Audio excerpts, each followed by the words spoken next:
একজন কুখ্যাত ডাকাত জেল থেকে পালিয়ে যাওয়ার পর একের পর এক ব্যাংক ডাকাতি শুরু করে। আর সেই ডাকাতদের ধরতে পুরো এফবিআই তার পেছনে লাগে। কিন্তু না, কোনো মতেই ডাকাতদের আটকানো যাচ্ছিল না। বরং সেই ডাকাত উল্টো আরও বেপরোয়া হয়ে ওঠে। শহরের সকল ব্যাংকগুলোতে হানা দিয়ে সে কোটি কোটি ডলার ডাকাতি করে এবং পুলিশকে বুড়ো আঙুল দেখিয়ে ছদ্মবেশে প্রকাশ্যে ঘুরতে থাকে। শেষ পর্যন্ত কি এফবিআই তাকে ধরতে পারবে, নাকি বের হয়ে আসবে আরও অন্য কোনো রহস্য? তো বন্ধুরা, দুর্ধর্ষ ব্যাংক ডাকাতি এবং জমজমাট এই চোর পুলিশের খেলা নিয়ে আজকের মুভি পাবলিক এনিমিস। আর এই মুভিটি আমেরিকার একজন কুখ্যাত এবং জনপ্রিয় ব্যাংক ডাকাত জন ডিলিঞ্জারের জীবনের কিছু সত্য ঘটনা থেকে অনুপ্রাণিত হয়ে তৈরি করা হয়েছে। তো চলুন চাঞ্চল্যকর এসব ডাকাতির মূল ঘটনায় প্রবেশ করা যাক। মুভির শুরুতে মার্কিন যুক্তরাষ্ট্রের ইন্ডিয়ানার একটি জেল দেখানো হয়, যেখানে জন ডিলিঞ্জার নামে একজন আসামি, যাকে আমরা জন নামেই জানব, তো তাকে গ্রেপ্তার করে এই জেলে নিয়ে আসা হচ্ছে। আসলে এই জন ডিলিঞ্জার হলো একজন কুখ্যাত ব্যাংক ডাকাত এবং অনেক চালাক একজন মানুষ। আর তাকে যে গ্রেপ্তার করে নিয়ে আসছে সে আসলে কোনো পুলিশ নয়, সে জনের বন্ধু। আসলে ব্যাপারটা হলো, জন কয়েকদিন আগে জেল থেকে পালিয়েছে, কিন্তু তার কয়েকজন বন্ধু এই জেলে আটকা রয়েছে। আর তাই হ্যামিল্টন নামের জনের এই বন্ধু ছদ্মবেশী পুলিশ সেজে জনকে আবারও গ্রেপ্তারের অভিনয়ে জেলের ভিতরে নিয়ে আসছে। কারণ তাদের প্ল্যান হলো জেলে আটকে থাকা জনের বাকি সদস্যদের এখান থেকে বের করতে হবে, কারণ তারা সবাই মিলে পুরো একদল ব্যাংক ডাকাত ছিল, আর ডাকাতি করতে তাদের দলের সবাইকেই প্রয়োজন। তো এরপর জন জেলের ভিতরে গেলে দেখা যায় সেখানের বন্দীদের দিয়ে বিভিন্ন পোশাকের কাজ করিয়ে নেওয়া হচ্ছে। তো এসব পোশাকের কাজের জন্য যেই প্রতিষ্ঠানের কাছ থেকে সুতো সাপ্লাই দেওয়া হতো, তাদের সাথে কন্ট্যাক্ট করে জনেরা আগে থেকেই সেই সুতোর কার্টুনের ভিতরে গোপনে পিস্তল সাপ্লাই দিত। তো এবার সুযোগ বুঝে তারা সবাই সেই পিস্তল নিয়ে সেখানের গার্ডদের একসাথে আক্রমণ করে মারধর করতে শুরু করে এবং সবাইকে গান পয়েন্টে নেয়। কিন্তু তখনও বাইরের গার্ডেরা জানতে পারে না যে আসলে ভিতরে কি চলছে। তো তারা যখন ভিতরের গার্ডদের মেরে বাইরে চলে আসে, তখনই জেলের অ্যালার্ম বেজে ওঠে। আর বাইরে গার্ডেরা তখন জনদের ফায়ার করতে শুরু করে। সেখানে অনেক গোলাগুলির পর কয়েকজন গার্ড মারা যায় এবং কয়েকজন আসামিও মারা যায়। যাই হোক, অবশেষে জনেরা সেখান থেকে পালিয়ে আসে। আর জন তার দল নিয়ে সরাসরি শিকাগোতে গিয়ে এনা নামের একজন মহিলার সাথে দেখা করে। এনা মূলত একজন এফবিআই অফিসার, কিন্তু এনা এফবিআই হওয়া সত্ত্বেও কয়েকটি অবৈধ ব্যবসা গোপনে পরিচালনা করত, যেটার জন্য এনা জনের কাছ থেকে বিভিন্ন সাহায্য নিত। তাই জনের সাথে এনার গোপনে অনেক ভালো সম্পর্ক রয়েছে। এরপর শিকাগোর একটা ব্যাংক দেখানো হয়, যেখানে বিভিন্ন লোকজন ব্যাংকের কাজে ব্যস্ত রয়েছে। আর দেখা যায় সেখানে জন তাদের টিম নিয়ে ব্যাংকের ভিতরে প্রবেশ করে। এরপর তারা হঠাৎ করেই বন্দুক বের করে কয়েকজন ব্যাংকের কর্মকর্তাকে গান পয়েন্টে নিয়ে মারধর শুরু করে। এরপর জন ব্যাংক ম্যানেজারকে কন্ট্রোলে নিয়ে তাদের ব্যাংকের লকার খুলতে বলে, কিন্তু ম্যানেজার চাবি খুঁজে না পাওয়ার বাহানা করে। তখনই জন ম্যানেজারকে বন্দুক ধরে বলে, যদি এখনই মরতে না চাও তবে দ্রুত লকারটি খোলো। আর এবার ম্যানেজার প্রাণভয়ে সেই লকার খোলে এবং জনের কথা মতো টাকাগুলো ব্যাগে ভরতে থাকে। আর তারা সমস্ত টাকাগুলো নিয়ে যখনই ব্যাংকের গেটে চলে আসে, তখনই সেখানে পুলিশ আসে। কিন্তু বাহিরে জনের লোক বন্দুক নিয়ে সেই পুলিশের উপর গুলি করতে থাকে। আর এবার জনেরা ব্যাংকের ম্যানেজার এবং কয়েকজন কর্মচারীকে গান পয়েন্টে নিয়ে গাড়িতে উঠিয়ে সেখান থেকে পালিয়ে চলে আসে। আর সাথে করে সেই ম্যানেজার এবং আরেকজন কর্মচারীকে জিম্মি করে নিয়ে আসে। এখন ম্যানেজারকে মাঝ রাস্তায় ছাড়লেও বিপদ, তাই তারা ব্যাংক থেকে অনেক দূরে একটা বনের মধ্যে এসে সেই ম্যানেজারকে এবং আরেকজন কর্মীকে গাছের সঙ্গে বেঁধে রেখে চলে যায়। ও আরেকটি কথা বন্ধুরা, আপনাদের কাছে থেকে পাওয়া সাপোর্ট আর ভালোবাসাগুলো আমাকে যে কতটা উৎসাহিত করে তা প্রকাশ করা সম্ভব না। আপনাদের ভালোবাসাই আমার ভিডিও বানানোর মূল শক্তি এবং সাহস।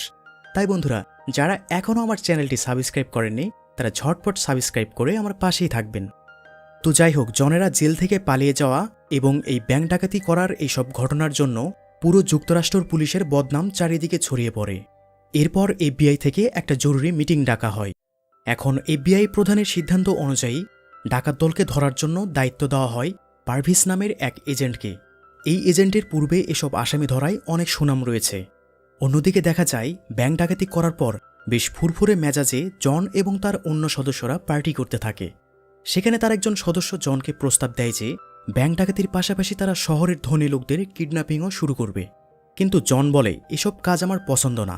মানে জন ছিল অনেক সাহসী একজন ডাকাত, তাই শুধু ব্যাংক ডাকাতির মতো এমন বড় বড় ডাকাতি সে পছন্দ করত। যাই হোক, এসব গল্পের মাঝে জন সেখানে মিলি নামের একজন মেয়েকে দেখে এবং তাকে খুব ভালো লাগে। জন মিলির কাছে গিয়ে কথা বলে পরিচিত হয়। এক পর্যায়ে মিলি জানতে চায় তুমি কি করো। তখন জন চালাকি করে বলে, এখনও তেমন কিছু করি না, তবে নতুন করে কিছু শুরু করার কথা ভাবছি। যাই হোক, পরের দিনে জন আবারও মিলির সাথে দেখা করে। তাদের গল্পের মাঝে মিলি আবার জনকে বলে, আচ্ছা বুঝলাম তুমি কিছু করো না, তাহলে এসব দামি রেস্টুরেন্টে তুমি খরচ করো কোথা থেকে? তখন জন মিলিকে সত্যিটা বলে। সে জানায়, আমি জন ডিলিঞ্জার, আমি একজন প্রফেশনাল ব্যাংক ডাকাত, বিভিন্ন ব্যাংকে ডাকাতি করি। মিলি এটা শুনে অবাক হয়ে যায়। তখন মিলি জনকে বলে, তুমি কেন আমায় সবকিছু বলে দিচ্ছ? তুমি চাইলে তো আমাকে মিথ্যাও বলতে পারতে। জন বলে, আমি একজন ব্যাংক ডাকাত হলেও এই প্রথম কোনো মেয়েকে পছন্দ করেছি। মিলি ভাবে যে আর যাই হোক, জন একজন স্মার্ট ডাকাত ছিল। এছাড়াও জনের পার্সোনালিটি মিলির কাছেও অনেক ভালো লাগে।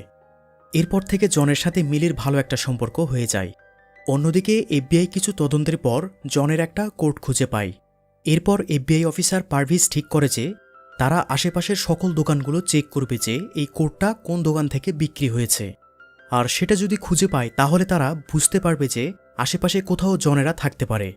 আর পারভিজ তাদের দলের সকলকে সতর্ক করে বলে, আমাদের এই কাজ অনেক সাবধানের সাথে করতে হবে, কারণ ডাকাতেরা এক একজন অনেক বুদ্ধিমান এবং বিপজ্জনক। সাথে তারা সবসময় ভারী অস্ত্র নিয়ে চলাফেরা করে, তাই আমাদের এই মিশনে সবসময় সতর্ক থাকতে হবে। এরপর পারভিজ তাদের এফবিআই অফিসে ফোন ট্র্যাক করে সবাই মিলে একটা গোপন ফোন কলের কথা শোনে। সেখানে হ্যারি বর্ম্যান নামের একজন লোক জনের সাথে একটা গাড়ি ভাড়া দেওয়ার ব্যাপারে কথা বলে। মানে সেই লোকের একটা গাড়ির গ্যারেজ ছিল এবং সে বিভিন্ন অপরাধমূলক কাজে তার গাড়ি ভাড়া দিত। আর জন প্রতিটি ডাকাতি করার আগে সেই লোকের কাছে থেকে বিভিন্ন মডেলের একটা করে গাড়ি ভাড়া নিত, কারণ একটা গাড়ি নিয়ে সবসময় চলাফেরা করলে যে কোনো সময় তারা ধরা পড়তে পারে। আর সেই লোক তার আরেকটি গাড়ি চেঞ্জ করার জন্য জনকে একটা হোটেলের ঠিকানা দেয়। আর এই সকল কথা শুনে পারভেজ বলে, জন যখন সেখানে গাড়ি চেঞ্জ করতে আসবে সেখানে তাকে ধরার একমাত্র সুযোগ। অন্যদিকে জন তার গার্লফ্রেন্ড মিলিকে নিয়ে তার গাড়িটি চেঞ্জ করার জন্য সেই হোটেলে চলে আসে। আর দেখা যায় সেই ঠিকানা মতো এফবিআই অফিসার পারভিজও তার টিম নিয়ে চলে এসেছে। পারভিজ সেই হোটেলে ঢুকে একটা রুম নক করলে একটা মেয়ে দরজা খোলে। এরপর সে ভিতরে গিয়ে দেখে সেখানে একজন পুরুষ লোকও রয়েছে। পারভিজ সেই লোকের আইডি চেক করে দেখে সে এই হোটেলের গেস্ট, তাই সে ওই রুম থেকে বের হয়ে আসে। এরপর সে তার সহকারীকে বলে, তুমি এই দিকে নজর রাখো, আমি অন্য রুমগুলো চেক করে দেখছি। এই বলে পারভিজ অন্য রুমের দিকে গেলেই সেখানে একজন হঠাৎ সেই এফবিআইকে গুলি করে মেরে ফেলে। পারভিজ সেখানে আসতেই জনেরা অন্য সিঁড়ি দিয়ে নিচে নেমে পড়ে। এরপর তাদের সাথে অনেক গোলাগুলি হয়, কিন্তু এক পর্যায়ে জনেরা বিল্ডিংয়ের অন্য পাশ দিয়ে গাড়ি নিয়ে পালিয়ে যায়। পারভিজ ততক্ষণে বুঝে গিয়েছিল যে আসলে সে যার আইডি চেক করেছিল সেই লোকটাও জনের দলের লোক ছিল। এর কয়েকদিন পরে দেখা যায় জনেরা কয়েকজন মিলে আবারও একটা ব্যাংকের ভিতরে ঢুকে সেখানে সবাইকে গান পয়েন্টে নেয়। এরপর ব্যাংকের ভল্টগুলো খুলে টাকাগুলো নিয়ে উধাও হয়ে যায়। এই ঘটনার পরে পারভিজের বস তাকে ফোন দিয়ে বলে, তোমার চোখের সামনে দিয়ে জনেরা পালিয়ে গেল, তাদের ধরতে পারলে না, এমনকি তারা আবারও একটি ব্যাংক ডাকাতি করে ফেলল, তবুও তুমি একজন এফবিআই হিসেবে কিছুই করতে পারলে না। পারভিজ এই ঘটনাগুলোর সব দায়ভার সে একাই নেয়। সে বসকে বলে, আমার আরও কিছু অভিজ্ঞতা সম্পন্ন লোক দরকার, কারণ ডাকাতেরা যে পরিমাণ চালাক এবং ভয়ঙ্কর তাতে এভাবে চলতে থাকলে আমার দলের সবাই মারা যাবে। তো এরপরে এজেন্ট পারভিজের দলে আরও কয়েকজন স্পেশাল এফবিআই নিযুক্ত করা হয়। তাদের সবার একটাই টার্গেট, সেটা হলো জন ডিলিঞ্জারকে জীবিত অথবা মৃত যে অবস্থাতেই হোক না কেন তাকে ধরতেই হবে। পরের সিনে দেখা যায় জন এর আগের যে ডাকাতি করেছিল সেটা থেকে অনেক টাকা পেয়েছিল, যার কারণে সে তার গার্লফ্রেন্ডকে নিয়ে ঘোড়ার রেস দেখতে যায়। সেখানে মিলি জনকে বলে, তুমি এসব ডাকাতি করা ছেড়ে দাও, কারণ এভাবে চলতে থাকলে তুমি কোনো এক সময় পুলিশের হাতে ধরা পড়বে, তখন তো আমার আর কোনো পথ থাকবে না। আসলে এতদিনে মিলি জনকে অনেকটা ভালোবেসে ফেলেছে, তাই তাকে এই পথ থেকে সরে আসতে বলে। কিন্তু জন বলে, আরে তুমি টেনশন করো না, এসব পুলিশ আমার কিছুই করতে পারবে না, আর আমি ধরা পড়লেও তারা আমাকে আটকে রাখতে পারবে না। মানে জনের নিজের প্রতি অনেক সাহস এবং আত্মবিশ্বাস ছিল। যাই হোক, এরপর সে মিলিকে নিয়ে একটা হোটেলে যায়, আর সেখানে যাওয়ার পরেই এফবিআই গোপন সূত্রে জনের খবর পেয়ে যায়। আর এরপরেই সেখানে এফবিআই এসে হঠাৎ আক্রমণ করে জনকে আবার ধরে ফেলে। এরপর তাকে সরাসরি জেলে নিয়ে আটকে রাখা হয়। এরপর পারভিজ জনের কাছে আসলে জন বলে, খুব শীঘ্রই আমাদের কোনো এক রাস্তায় দেখা হবে। তখন পারভিজ বলে, তুমি আর কোনো রাস্তায় দেখতে পাবে না, খুব শীঘ্রই তুমি ফাঁসির মঞ্চ দেখতে পাবে। তখন জন বলে, সেই হোটেলে আমায় একা পেয়েছিলে তাই আমাকে ধরতে পেরেছ, কিন্তু তোমাদের মতো এজেন্টদের সাথে একা একা কিভাবে খেলতে হয় সেটাও আমি খুব ভালো জানি। মানে জনের এখনও অনেক আত্মবিশ্বাস ছিল যে সে আবারও এই জেল থেকে পালিয়ে যাবে। তখন পারভেজ বলে, তুমি সেই খেলার সুযোগ আর কখনোই পাবে না, কারণ আজ রাতেই তোমাকে ইন্ডিয়ানা জেলে ট্রান্সফার করা হবে। এটা শুনে জন আবারও বলে, ইন্ডিয়ানায় তো কোনো ব্যাংক নেই, তাহলে আমি ডাকাতি করব কিভাবে? পারভেজ বলে, যে কয়টা দিন জীবিত থাকবে সেটাই তোমার অনেক বড় পাওয়া, তাই ফাঁসির আগে পর্যন্ত এসব উল্টাপাল্টা চিন্তা না করে জেলটাকে উপভোগ করো। যাই হোক, সেই রাতে জনকে ইন্ডিয়ানা জেলে নিয়ে যাওয়া হয়। সেখানে যাওয়ার পরে দেখা যায় আসলে জন এতটাই জনপ্রিয় ডাকাত হয়ে উঠেছিল যে তাকে দেখে বাইরের জনতা সবাই হাত নাড়িয়ে শুভেচ্ছা জানাতে থাকে। তো ইন্ডিয়ানাতে আসার পর আদালতে তার বিচার চলতে থাকে। জন তার পক্ষে অনেক অভিজ্ঞ একজন উকিল নিয়োগ করেছিল, কিন্তু জনের বিপক্ষ উকিল চাইছিল যত দ্রুত বিচার শেষ করে জনকে ফাঁসি দেওয়া যায়। অন্যদিকে জনের উকিল তার অভিজ্ঞতায় বিভিন্ন যুক্তি দেখিয়ে ফাইনাল বিচার কার্য 1 মাস পিছিয়ে দেয়, কারণ জনের উকিল ভালো করেই জানত যে সে যদি বিচার কার্য কিছুটা পেছাতে পারে তাহলে আবারও জন পালাতে সক্ষম হবে। যেই কথা সেই কাজ। জনের রুমে একদিন এক ক্লিনার রুমের ফ্লোর পরিষ্কার করার জন্য ঢুকলে জন তাকে আঘাত করে গান পয়েন্টে নেয়। আসলে জন এত বড় মাপের ডাকাত ছিল যে প্রতিটা জেলে তার পরিচিত আসামি রয়েছে, আর সেই আসামিদের দ্বারা পিস্তল নিয়ে জন আবারও তাদের অ্যাটাক করে। এভাবে কয়েকজনকে গান পয়েন্টে নিয়ে সেই জেলের যেখানে বন্দুক রাখা ছিল সেই রুমে চলে আসে। এরপর সেখান থেকে কয়েকটা বন্দুক নিয়ে পিছনের দরজা দিয়ে গাড়ি পার্কিং এরিয়ায় ঢোকে। সেখানে এক লোককে বন্দুক ঠেকিয়ে সেই ওই জেলের ওয়ার্ডেনের গাড়ি নিয়ে সেখান থেকে পালাতে থাকে। জন সবার সামনে দিয়েই পালিয়ে যাচ্ছিল, অথচ ব্যাপারটি কেউই বুঝতে পারে না, কারণ সবাই দেখে ওটা ওই জেলের ওয়ার্ডেনের গাড়ি ছিল। আর জন সেখান থেকে পালিয়ে আসার পর সে তার গার্লফ্রেন্ড মিলিকে কল দেয়। মিলি বলে, তুমি ওখান থেকে শিকাগোতে আমার কাছে এসো না, দূরে কোথাও পালিয়ে যাও, কারণ এফবিআই আমার উপরে নজর রেখেছে। জন বলে, তুমি চিন্তা করো না, এফবিআইয়ের যদি সেই ক্ষমতা থাকতো তাহলে আমাকে আটকে রাখতে পারত।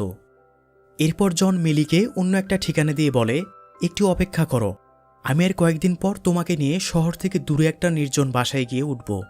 অপরদিকে দেখা যায় এফবিআই তাদের কল ট্র্যাক করে এই সকল কথাগুলো শুনে ফেলে।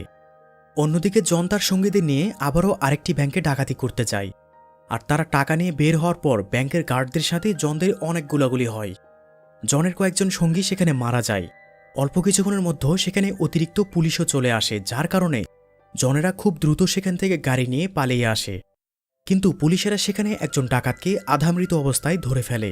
এরপর পারভেজ সেখানে এসে ওই ডাকাতের কাছে থেকে জনের ঠিকানা জানতে চায়, কিন্তু ডাকাত কোনো কিছু বলতে রাজি হয় না। অবশেষে তাকে অনেক টর্চার করে পারভেজ জানতে পারে জন কোনো এক নির্জন এলাকায় তার এক বন্ধুর বাসায় গিয়ে উঠবে। এরপর পারভেজ কয়েকজন এজেন্টকে নিয়ে সেই বাসার ঠিকানায় চলে আসে। তারা সেই বিল্ডিংয়ের পাশে পজিশন নেওয়ার সময় দেখতে পায় কেউ একজন গাড়ি নিয়ে সেখান থেকে চলে যাচ্ছে। এটা দেখে তারা সেই গাড়িটিকে অ্যাটাক করে গুলি করতে থাকে। আর গুলির শব্দ শুনে জন ও তার বন্ধু মিলে বিল্ডিংয়ের জানালা দিয়ে তারাও এফবিআইদের উপর গুলি চালাতে থাকে। সেখানে জন এবং এফবিআইদের মধ্যেও প্রচণ্ড গোলাগুলি হয়। জন বুঝতে পারে এখানে তারা বেশিক্ষণ থাকলে মারা পড়বে, তাই সে বিল্ডিংয়ের পেছনের জানালা দিয়ে বের হয়ে বনের মধ্য দিয়ে দৌড়ে পালাতে থাকে। জনের আরেক বন্ধু সেখান থেকে কিছুটা দূরে দৌড়ে গিয়ে এক এজেন্টকে মেরে তার গাড়ি নিয়ে জনদের উঠিয়ে সবাই একই গাড়ি নিয়ে পালাতে থাকে। কিন্তু ততক্ষণে এফবিআইও তাদের পিছু নেয়। কিছুটা দূরে আসতেই পারভেজের গুলি লেগে জনদের গাড়ি নিয়ন্ত্রণ হারিয়ে জঙ্গলের পাশে উল্টে যায়। জন এবং তার বন্ধু হ্যামিল্টন সেখান থেকে পালিয়ে যেতে পারলেও জনের অন্য সকল সদস্যরা এফবিআইয়ের গুলিতে সেখানেই মারা যায়। এখন জনদের দলের একে একে সকলে মারা গিয়ে শুধু বেঁচে রয়েছে জন আর হ্যামিল্টন। কিন্তু হ্যামিল্টনও গুলিবিদ্ধ হয়ে গুরুতর আহত ছিল, ফলে কিছু সময়ের মধ্যে হ্যামিল্টনও সেখানে মারা যায়। এখন শুধু জন একা বেঁচে রইল। এরপর জন সরাসরি মিলির কাছে যায়। সে মিলিকে সাথে নিয়ে একটা নির্জন জায়গায় গিয়ে একসাথে কোনোরকম রাতটা পার করে। পরের দিন সকালে জন তাকে নিয়ে শহর থেকে অনেক দূরে তার এক বন্ধুর বাসার উদ্দেশ্যে রওনা দেয়। এরপর জন একটা জায়গায় এসে গাড়ি থামিয়ে মিলিকে বলে, এই বিল্ডিংয়ের ভিতরে আমার সেই বন্ধু রয়েছে, তাকে গিয়ে আমার কথা বললেই তোমাকে রুমের চাবি দিবে। আর মিলি সেই রুমের ভিতরে গেলেই এফবিআই তাকে ধরে ফেলে। আসলে এর আগে জন জেল থেকে পালানোর পর তারা কোথায় যাবে, কি করবে, সেই সকল কথাগুলো এফবিআই ফোন কল ট্র্যাক করে শুনে ফেলেছিল, যার কারণে জনকে ধরতে এফবিআই সকল জায়গাতেই পূর্ব প্রস্তুতি নিয়ে রেখেছিল। তো মিলিকে যখন গ্রেপ্তার করে বাইরে নিয়ে আসা হয় তখন জন এটা দেখে অনেক হতাশ হয়ে পড়ে, কারণ সে এখন চাইলেও একা এতগুলো এফবিআইয়ের হাত থেকে মিলিকে উদ্ধার করতে পারবে না। এরপর মিলিকে ধরে এনে একজন এজেন্ট তাকে অনেক মারধর করে, আর জন এরপর কোথায় যাবে সেটা জানতে চায়। মিলি বলে, জন আমাকে নিয়ে কোথায় যাচ্ছিল সেটা সে আমাকে জানায়নি, এর মধ্যেই আপনারা আমাকে গ্রেপ্তার করেছেন। এসব শুনে সেই এজেন্ট তাকে আবারও মারতে থাকে। ইতিমধ্যে গোপন সূত্রে পারভেজ একটা খবর জানতে পারে, আর এজন্য সে মিলিকে আর মারতে দেয় না। পারভেজ সেখান থেকে মিলিকে নিরাপদ একটা জায়গায় নিয়ে আটকে রাখে। কারণ হলো, মুভির শুরুতেই আমরা জেনেছিলাম বিভিন্ন ব্যবসায়িক সূত্রে জনের সাথে এনা নামের একজন এফবিআই এজেন্টের গোপনে যোগাযোগ রয়েছে, আর এই খবরটি এফবিআই প্রধান জেনে যায়। এজন্য শাস্তি হিসাবে এফবিআই সিদ্ধান্ত নেয় এনাকে এফবিআই থেকে বহিষ্কার করা হবে এবং তাকে আমেরিকা থেকে বের করে দেওয়া হবে। আর পারভেজ এই খবরটি শুনে সে এনাকে গিয়ে বলে, তুমি যদি কোনো কৌশলে জনকে ধরিয়ে দিতে আমাদের সাহায্য করো তাহলে তোমার চাকুরিও টিকে থাকবে এবং তুমি আমেরিকাতেও থাকতে পারবে। তখন এনা তার চাকুরি, তার বিভিন্ন ব্যবসা এবং নিজ দেশ থেকে বের করে দেওয়া হবে, এসব কথা ভেবে সে পারভেজকে সাহায্য করতে রাজি হয়। অন্যদিকে দেখা যায় জনের সেই উকিলের হাতে মিলি জনকে একটা চিঠি দেয়। সেখানে মিলি বলে, জন, তুমি আমাকে এখান থেকে বের করার চেষ্টা করো না, কারণ তুমি এবার ধরা পড়লে তারা তোমাকে আর বাঁচতে দেবে না। আর এখানে আমার সাজা হলে সর্বোচ্চ 2 বছর হবে, তারপর আমি এমনিতেই বের হয়ে যাব। তাই তুমি এই সময়টা অন্য কোথাও লুকিয়ে থাকো। আসলে জনের সকল বন্ধু মারা যাওয়ার পর একমাত্র মিলি জনের সঙ্গী হিসেবে সাথে ছিল, কিন্তু মিলিকেও গ্রেপ্তার করার পরে জন অনেক একাকিত্ব এবং বিষণ্ণ হয়ে পড়ে। তাই সে এই বোরিং সময়গুলো পার করতে কয়েকদিনের জন্য এনার বাসায় যায়। জন এতদিনে নিজের লুক চেঞ্জ করে ফেলে। জন অনেক সাহসী এবং চালাক একজন মানুষ ছিল, আর এই জন্যই সে সকল এফবিআইকে ফাঁকি দিয়ে পাবলিক প্লেসে ঘুরে বেড়াত। এরপর হঠাৎ একদিন জন এনাকে বলে তারা একদিন সিনেমা দেখতে যাবে। এনাও জনের সাথে গিয়ে সিনেমা দেখতে রাজি হয়ে যায়, আর এই খবরটি এনা এফবিআই পারভেজকে জানিয়ে দেয়। এরপর জন এনাকে সাথে নিয়ে সিনেমা হলে আসে। অপরদিকে এজেন্ট পারভেজ তার টিম নিয়ে সেই হলের বাইরে থেকে পজিশন নিতে শুরু করে। এফবিআই বাইরে বিভিন্ন প্ল্যান করতে থাকে। তারা ভাবে যে সিনেমা শেষে সকল দর্শক একসাথে বের হবে, তখন যদি জন আমাদের দেখে ফেলে তাহলে এত লোকের ভিড়ে তাকে আটকানো কঠিন হয়ে যাবে। তাই তারা সবাই হলের আশেপাশে সব জায়গায় ছড়িয়ে পড়ে আর জনের উপর টার্গেট করতে থাকে। আর সিনেমা চলাকালীন সময় দেখা যায় জন মনোযোগ দিয়ে সিনেমা দেখছিল, কিন্তু এনা শুধু এদিক ওদিক তাকিয়ে পরিস্থিতি বোঝার চেষ্টা করছিল। এরপর সিনেমা শেষ হলে সকল দর্শক যখন হল থেকে বেরিয়ে আসতে থাকে, তখন এফবিআইয়েরা কড়াভাবে নজর রাখতে শুরু করে। এ সময় পারভেজ এনাকে এবং জনকে দেখতে পেয়ে তাদের পিছু আসতে থাকে। তাদের আরেকজন এজেন্ট জনকে টার্গেট করে পেছন পেছন আসতে থাকে। জন সেটি দেখতে পেয়ে পিছন ফিরে তাকালেই সেই এজেন্ট ভয় পেয়ে জনকে গুলি করতে পারে না। তখন জন বুঝতে পারে এফবিআই তাকে ফলো করছে, আর এজন্য সে তার পকেট থেকে পিস্তলটি বের করে যখনই পেছন ফিরে তাকায় তখনই আরেকজন এজেন্ট এসে সরাসরি জনের মাথায় শ্যুট করে। জন মাটিতে লুটিয়ে পড়ে এবং ফিসফিস করে কি যেন একটা বলতে থাকে। সেটা ওই এজেন্ট তখন জনের মুখের কাছে কান পেতে সেই কথাটি শোনে। এরপর জন সেখানেই মারা যায়। তারপর সেখানে অসংখ্য মিডিয়ার লোক চলে আসে। অন্যদিকে দেখা যায় যে এজেন্ট জনকে গুলি করে মেরেছে সে মিলির সাথে দেখা করতে চলে আসে। মিলি ততক্ষণে খবর পেয়ে যায় জন আর বেঁচে নেই। সেই এজেন্ট মিলিকে বলে, আমি তোমাকে কিছু কথা বলতে এসেছি। মিলি বলে, শুনলাম আপনি নাকি জনকে গুলি করেছেন, আর জন মারা যাওয়ার পরে আমার কেমন যন্ত্রণা হচ্ছে সেটা দেখার জন্যই কি এখানে এসেছেন? এজেন্ট বলে, না। মিলি বলে, তাহলে কেন এসেছেন? এজেন্ট বলে, জন মারা যাওয়ার আগে সে কিছু বলার চেষ্টা করছিল, আমি কাছে গিয়ে সেটি শোনার চেষ্টা করলাম। সে বলেছে, মিলিকে গিয়ে বলো আমি শেষ পর্যন্ত তাকে আমার সাথে রাখতে পারলাম না, বাই বাই ব্ল্যাকবার্ড। এটা শুনে মিলির চোখ বেয়ে অঝরে জল গড়িয়ে পড়তে থাকে। আসলে জন ব্যাংক ডাকাত হলেও সে মিলিকে সত্যই অনেক ভালোবেসেছিল এবং তার সাথে থাকতে চেয়েছিল, আর মিলিও বাকিটা জীবন জনের সাথেই থাকতে চেয়েছিল, কিন্তু সেটা আর হয়ে উঠল না। আর এখানেই মুভিটি শেষ হয়ে যায় এবং মুভির বাইরে যে সত্য ঘটনাটা ছিল সেটা থেকে জানানো হয় পরবর্তীতে এফবিআই এজেন্ট পারভেজ এই ঘটনার 1 বছর পরে এফবিআই থেকে রিজাইন দেয় এবং 1960 সালে সে আত্মহত্যা করে। আর মিলি 1936 সালে ছাড়া পেয়ে সে তার বাকিটা জীবন উইসকনসিন শহরে কাটায়। আর এভাবেই আমেরিকার কুখ্যাত একজন গ্যাংস্টার এবং ব্যাংক ডাকাতের সকল ঘটনা সমাপ্তি পায়। তো বন্ধুরা, ভিডিওটি ভালো লাগলে চ্যানেলটি সাবস্ক্রাইব করে ভালোবেসে আমাকে আপনাদের পাশেই রাখবেন। সবাই ভালো থাকুন, সুস্থ থাকুন, কথা হবে পরবর্তী ভিডিওতে।